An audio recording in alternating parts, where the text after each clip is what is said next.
औज़ुबिल्लाहिमिनश्शैतानिर्रजीम बिस्मिल्लाहिर्रहमानिर्रहीम वसल्लल्लाहु अलैहि या वलील असर अदरिकना नाज़रीन सलाम अलैकुम। ઇમામ એ હસ્તી છે જે આપણા દિલોથી વાકિફ છે, આપણે માંગીએ એના કરતાં પણ વધારે અતા કરે છે। ચાલો આપણે ઇમામ હસન અસ્કર ઇસ્લામનો એક મોજિઝો જોઈએ।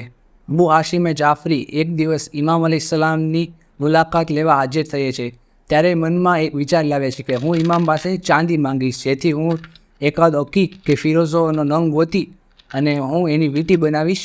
તે ઇમામની ખિદમતમાં હાજર થાય છે, તે ઇમામ સાથે વાતો કરી રહ્યા હોય છે અને ત્યાં સુધી કે એમની વાતો બધી ખત્મ થઈ ગઈ અને ચાલ્યા જતા હતા, ત્યારે ઇમામ હસન અસ્કર ઇસ્લામે એમને રોક્યા કે અબુ હાશિમ જાફરી, તમે રૂકો, આ યો વીંટી જે તમે નિયત કરી હતી, તમે મારી પાસે ચાંદી માંગવાનું વિચારતા હતા, હું તમને આખી બનાવેલી વીંટી આપું છું, જેથી તમને એની ગળાઈની કિંમત પણ બચે અને નંગ પણ ગોતવાની કષ્ટી ન થાય।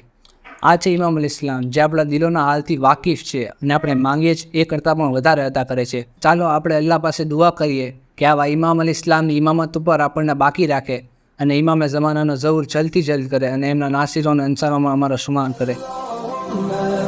أجل بنيك الفرج اللهم أجل بنيك الفرج